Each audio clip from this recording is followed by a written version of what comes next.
काल काल हम लोग इंग्लिश में पढ़े हैं 3 होता है, हिंदी में भी कितना होता है?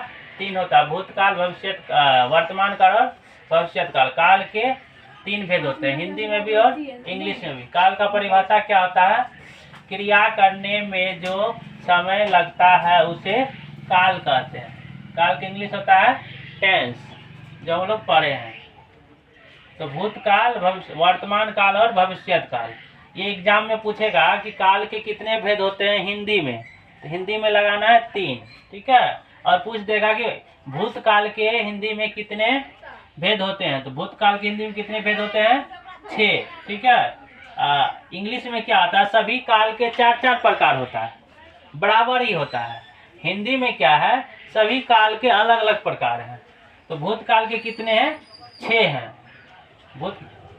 भूतकाल का परिभाषा है जिस क्रिया से काम के समाप्त होने का बोध हो उसे भूतकाल कहते हैं। जैसे वह गया, काम समाप्त हो गया। राम ने खाया, खाने का काम समाप्त कर दिया, इत्यादि। इसमें और भी एग्जाम्पल दे सकते हैं, ठीक है। जैसे एग्जाम में पूछ देगा वह गया, ये कौन सा काल का वाक्य है, तो हमें पता होना चाहिए कि यह कौन सा काल का वाक्य है। वह गया, काम समाप्त हो गया, तो भूतकाल का वाक्य है। तो जिस ऑप्शन में भूतकाल रहेगा उसमें टिक लगाना, ठीक है। एग्जाम में परिभाषा नहीं पूछेगा, परिभाषा याद रखना। 1 नंबरा में व्याकरण से क्वेश्चन पूछा जाता है और 1 नंबरा बना बना के पूछेगा। भूतकाल के 6 भेद होते हैं। 6 भेद हैं। सामान्य भूतकाल, पहला है सामान्य भूतकाल।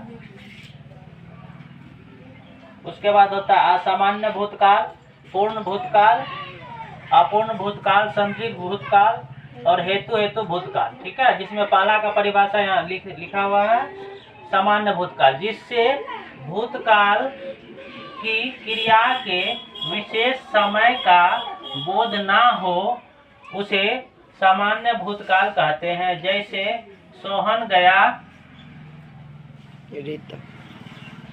रीता आई, आदि।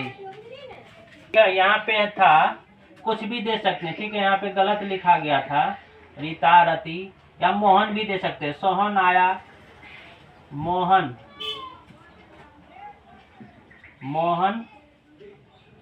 मोहन दे सकते हैं। राजू दे सकते हैं, काजल दे सकते हैं, हिमांशु दे सकते हैं, कुछ भी दे सकते हैं, ठीक है।